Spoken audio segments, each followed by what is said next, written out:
जय हिंद साथियों, स्वागत है आप सभी का आपके अपने परिवार स्मार्ट स्टडी कैंपस में। मैं अरविंद स्वागत करता हूं आज की इस वीडियो में।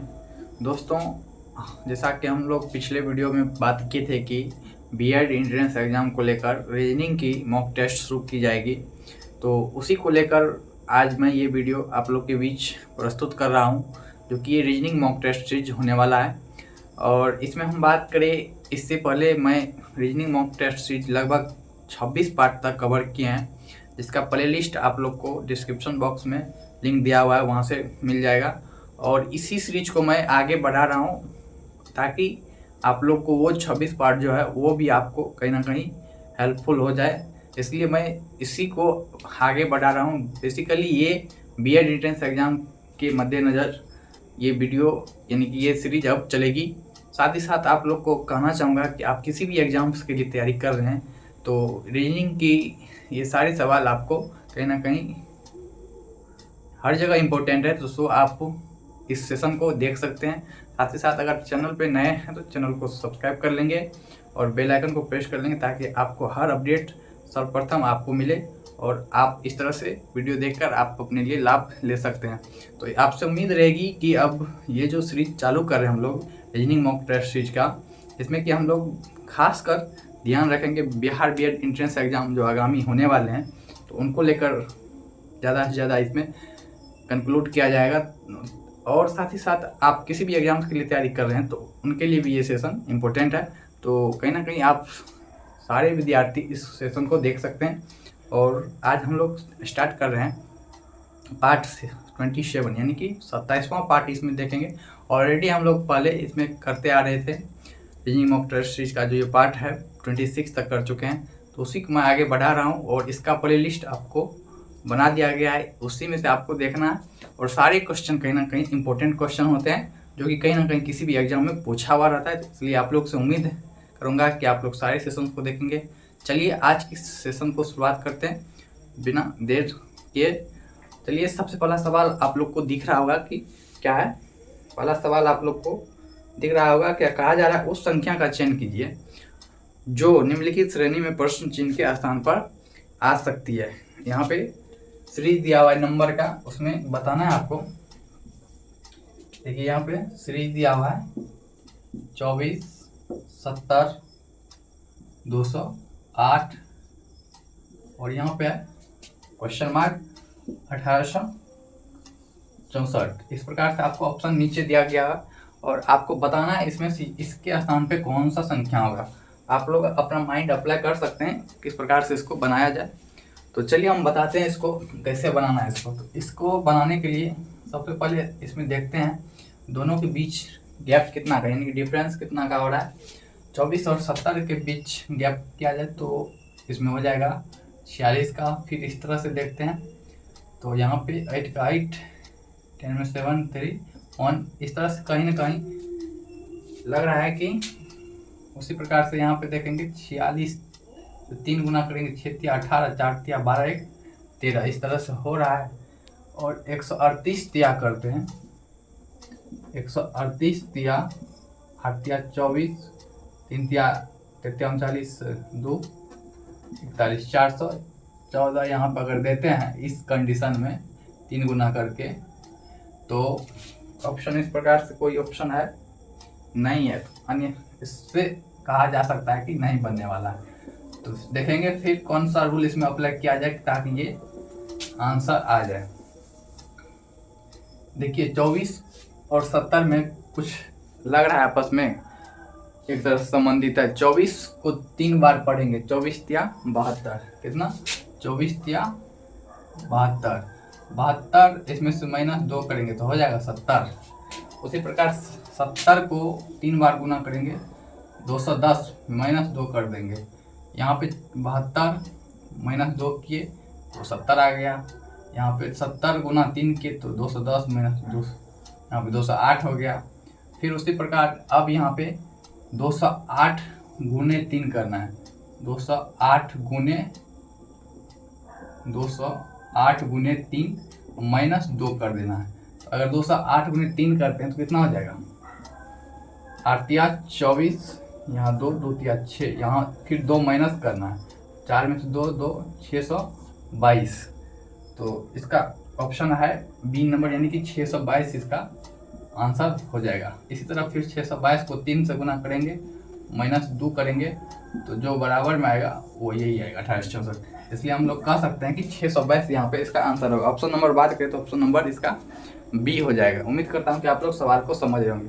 चलिए नेक्स्ट सवाल देखते हैं। नेक्स्ट सवाल कहा जा रहा है, निम्न पैटर्न का ध्यानपूर्वक अध्ययन करें और दिए गए विकल्पों में से उस संख्या का चयन करें जो इसमें प्रश्न चिन्ह के स्थान पर आ सकती है। फिर इसमें संख्या लुप्त हो है और बताना यहाँ पे कौन सी संख्या ऑप्शन के आधार पे होगी। चलिए इसको देखते हैं। चलिए दूसरा क्वेश्चन जो आपको दिया गया है, ये त्रिभुज का सिंबल है, उसी में संख्या को एडजस्ट किया गया है।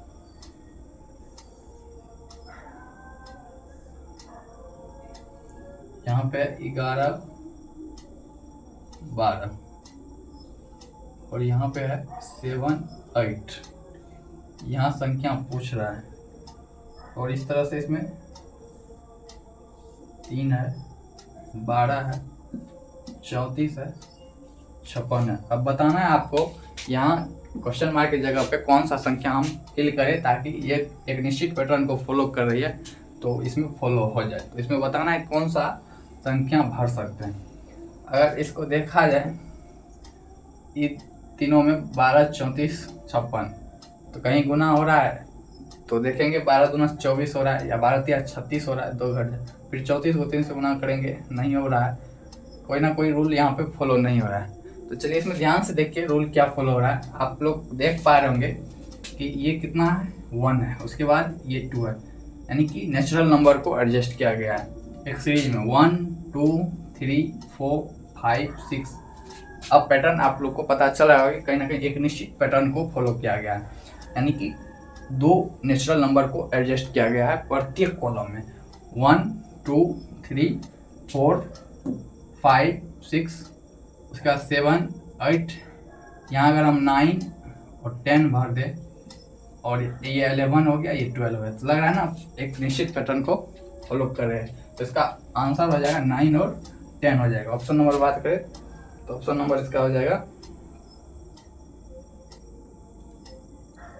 9 और 10, यानी कि ऑप्शन नंबर डी इसका सही जवाब हो जाएगा। आप लोगों को बताना है कि सवाल समझ में आ रहा है या नहीं आ रहा है। अगर नहीं समझ आ रहा है तो वीडियो को बैक करके पुनः देख लीजिएगा, आप लोग को समझ आ जाएगा। चलिए नेक्स्ट सवाल पूछ रहा है कि उस विकल्प का चयन करें जिसका तीसरे शब्द से वही संबंध है जो दूसरे शब्द का पहले शब्द से संबंध है। इसमें दिया गया है उत्तर प्रदेश, लखनऊ, छत्तीसगढ़, क्वेश्चन मार्क। तो इसके बाद इसमें बताना है जैसे कि पहला शब्द से दूसरा शब्द संबंधित है, उसी प्रकार बताना है तीसरा शब्द इस प्रकार से अगले वाले शब्द से संबंधित रहेगा। तो इस प्रकार के क्वेश्चन के लिए आपको जीके पे स्ट्रॉन्ग होना चाहिए, क्योंकि इस तरह का क्वेश्चन एनालॉजी इसको कहा जाता है। अगर जीके और याद नहीं है तो ये सब क्वेश्चन चाह कर भी नहीं कर पाएंगे।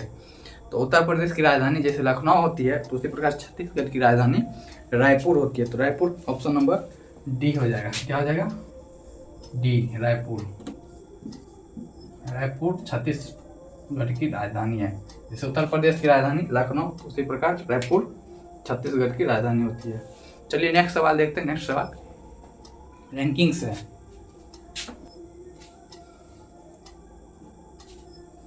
चलिए सवाल कहा जा रहा है कि 24 विद्यार्थी एक पंक्ति में बैठे हैं। कितने विद्यार्थी? 24 विद्यार्थी एक पंक्ति में बैठे हैं, जिनमें कि एफ दाएं छोर से 17वां है और आर बाएं छोर से 19वां है। तो बताना है एफ और आर के बीच कितने विद्यार्थी बैठे हैं। तो चलिए देखते हैं इस सवाल को कैसे करेंगे।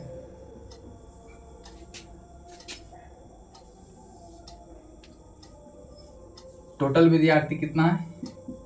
24 छात्र हैं। कितना है? 24 छात्र हैं, जिनमें कि एफ दाएं छोर से 17वां है। तो इधर हो गया राइट, इधर हो गया लेफ्ट।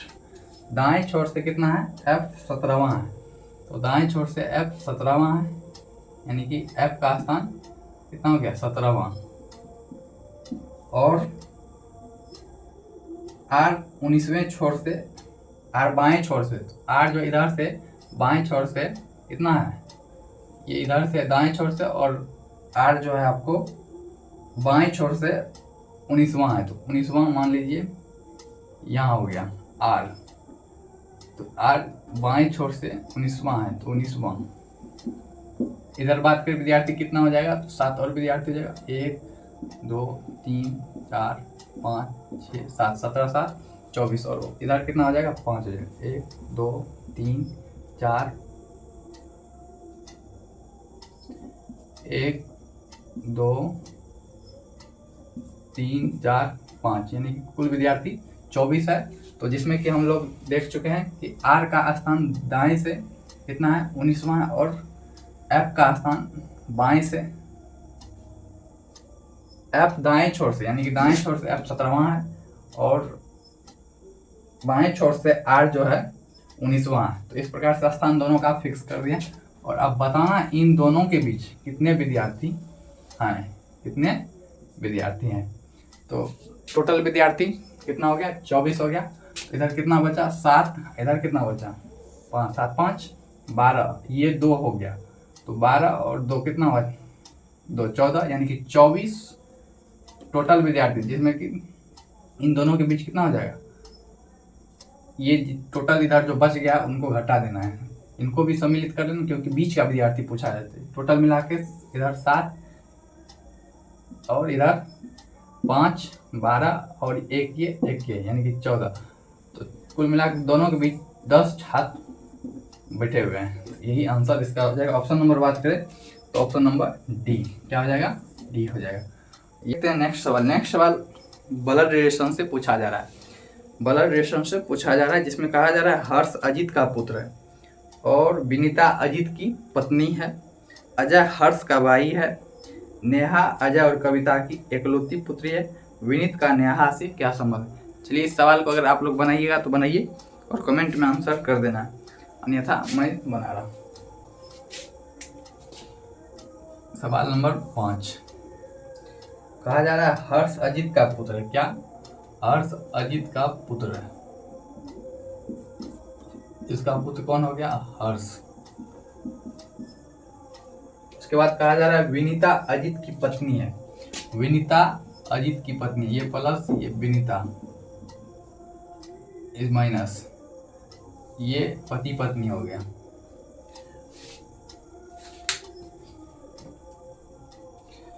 जैसे जैसे कह रहा है बस उसी तरह कर देना, आंसर आ जाएगा। और अजय हर्ष का भाई है, अजय हर्ष का भाई, इसका भाई कौन है, अजय, ये भी मेल ये भी मेल, अजय हर्ष का भाई है। उसके बाद नेहा अजय और कविता की एकलौती पुत्री है, नेहा अजय और कविता की, नेहा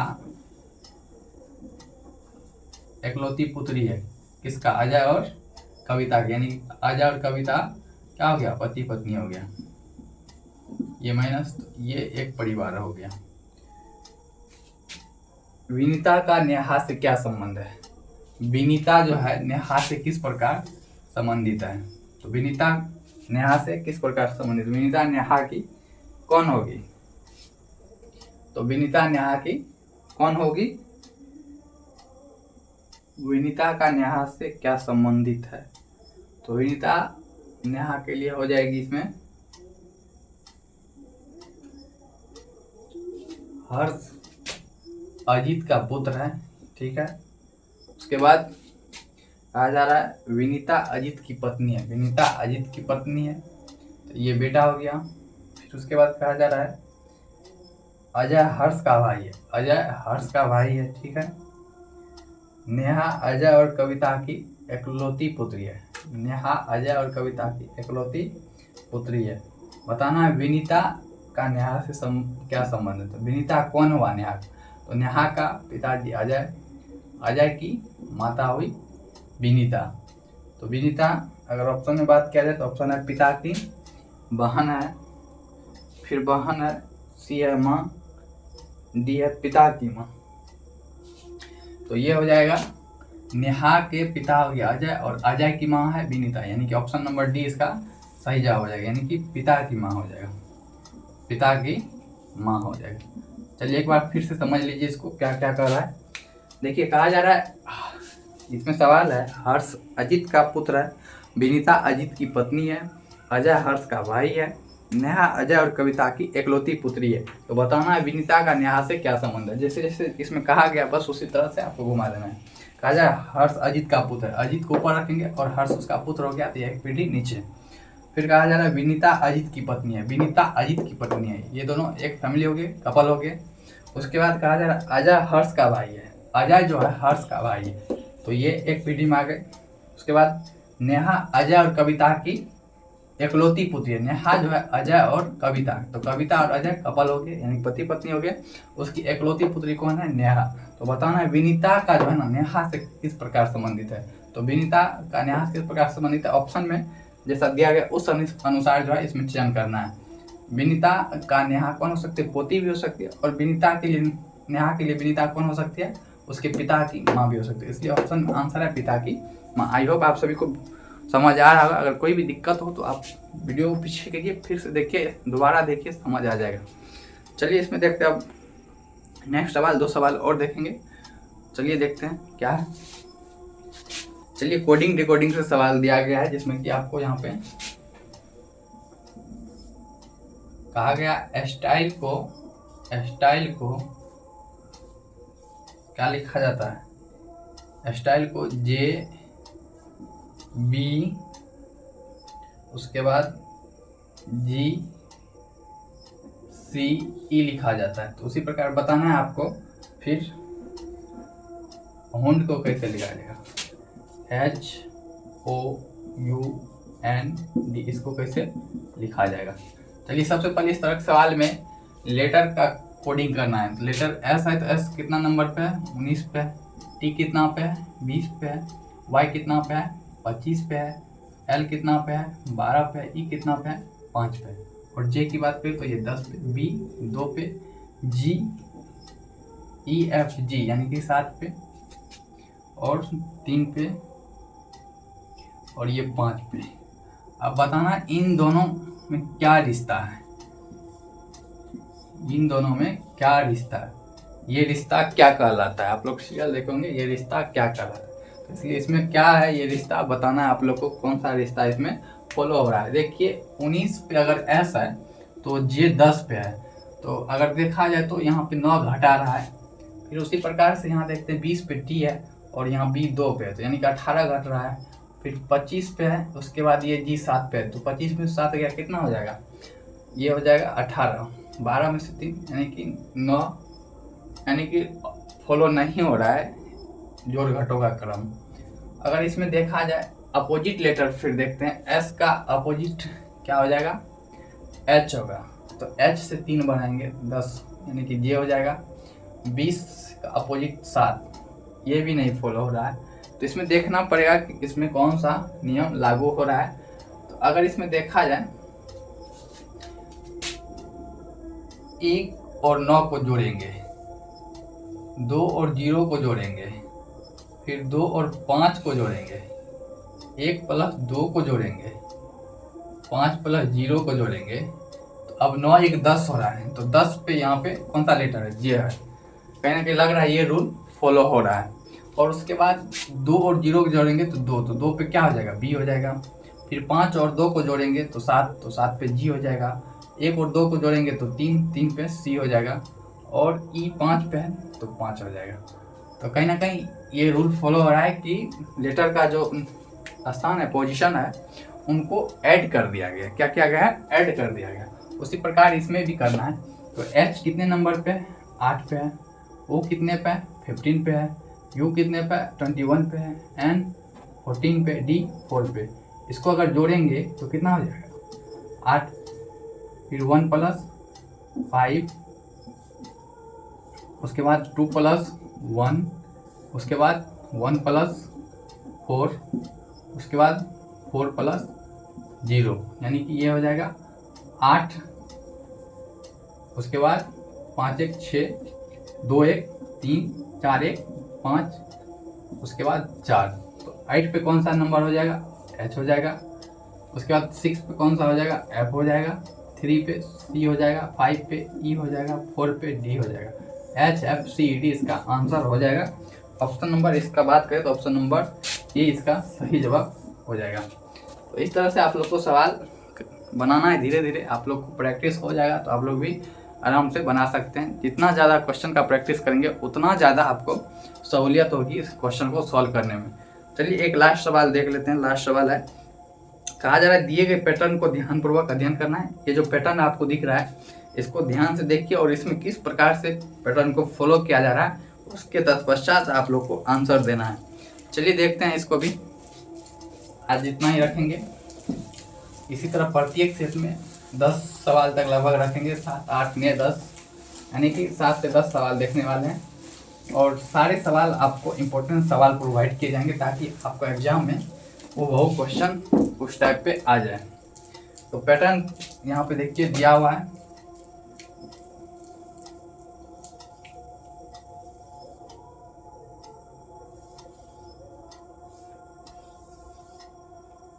यहाँ 3 है, यहाँ 6 है, यहाँ 45। यहाँ डायरेक्ट उछाल मार रहा है तो कहीं ना कहीं आपको दिमाग लगाना है कि यहाँ पे किस प्रकार से पैटर्न फॉलो किया जा रहा है। 1 है, 8 है, 65 है, फिर है 6 है, 13 है, क्वेश्चन मार्क है। अब बताना है आपको किस प्रकार इसमें कोई ना कोई पैटर्न फॉलो किया गया होगा। तो आपको पहले 1 मिनट इस पर व्यू करना है कि कौन सा पैटर्न फॉलो किया जा रहा है। अगर बात करें 3 और 6 को गुना करें तो 18 होगा, या 3 का स्क्वायर 9 होगा, 6 का स्क्वायर 36 होगा। अगर यहाँ देखते हैं 3 का स्क्वायर करके और 6 का स्क्वायर करके तो ये कितना हो जाएगा, 3 या 9 प्लस अगर कर दे इसको 36 तो 36 9 कितना हो रहा है, 45 हो रहा है। लग रहा है कहीं ना कहीं ये रूल फॉलो किया जा रहा है। फिर 1 का स्क्वायर करेंगे प्लस करेंगे 8 का स्क्वायर तो 1 प्लस 64 यानी कि 65 हो रहा है। तो ये 65 भी है, ठीक है। दोनों में सेम रूल फॉलो हो गया है तो इसका मतलब तीसरे वाले में भी सेम रूल फॉलो होगा। अब देखिए 6 का स्क्वायर प्लस करेंगे 13 का स्क्वायर तो 6 का स्क्वायर होता है 36 और 13 का स्क्वायर होता है 169। अगर दोनों को जोड़ा जाए तो ये कितना हो जाएगा, 9 6 15 16 3 19 से 20 यानी कि 205 इसमें जो है आंसर हो जाएगा। 205 इसमें बार आ जाएगा। इस तरह से हम लोग 7 सवाल आज देखे हैं और आप लोग को बताना है कि सवाल समझ आ रहा है या नहीं आ रहा है। अगर नहीं आ रहा है तो वीडियो को पुनः बैक कीजिए और फिर से देखिए, सारे सवाल आपको समझ आ जाएंगे। सारे सवाल इसी तरह से मैं आपको प्रोवाइड करता रहूँगा और सभी सवाल को ज़्यादा से ज़्यादा आपको बताने का प्रयास करूँ ताकि आपको दोबारा इस तरह के सवाल अगर मुलाकात हो तो आप एक नज़र में बना सकते हैं, यानी कि 1 साइडेड व्यू में आप सवाल को देखकर बना सकते हैं। तो इस तरह से हम लोग फिर से ये reasoning mock test series start किए हैं जिसमें कि आप लोगों को बताना है कि आज का ये वीडियो कैसा लगा। अगर अच्छा लगा हो तो वीडियो को लाइक कीजिएगा, साथ ही साथ चैनल पर नए तो चैनल को सब्सक्राइब कीजिएगा और अपने मित्रों के पास जरूर शेयर कर दीजिएगा। जो भी तमाम दोस्त हैं बीएड एंट्रेंस एग्जाम देने वाले हैं या रेलवे के एग्जाम देने वाले हैं, एसएससी देने वाले हैं या डिफेंस के देने वाले, किसी भी क्षेत्र में वो एग्जाम देने जा रहे हैं और रीजनिंग वहाँ पूछी जाएगी तो उनको भी जरूर ये सेशन शेयर कीजिए। साथ ही साथ हम लोग अब बात किए थे कि इंग्लिश मॉक टेस्ट भी आपको प्रोवाइड किए जाएंगे बीएड के रिगार्डिंग, तो वो भी क्वेश्चन जैसे ही तैयार होता जाएगा आपको क्वेश्चन वो डिस्कस कराया जाएगा। चाहे वो ऑन बोर्ड करा सकते हैं या आपको ऑन स्क्रीन रिकॉर्डर के माध्यम से कर सकते हैं। तो खासकर ये रीजनिंग मॉक टेस्ट चीज आपको ऑन बोर्ड ही प्रोवाइड किया जाएगा, तो इसलिए आप लोग जरूर सेशन को देखिए और साथ ही साथ सेशन को ज़्यादा से ज़्यादा शेयर भी करें। तो आज की इस वीडियो में इतना ही रखते हैं, मिलते हैं नेक्स्ट सेट के साथ, सेट नंबर 28। चलिए मिलते हैं बहुत जल्द। Bye bye, take care, love you all.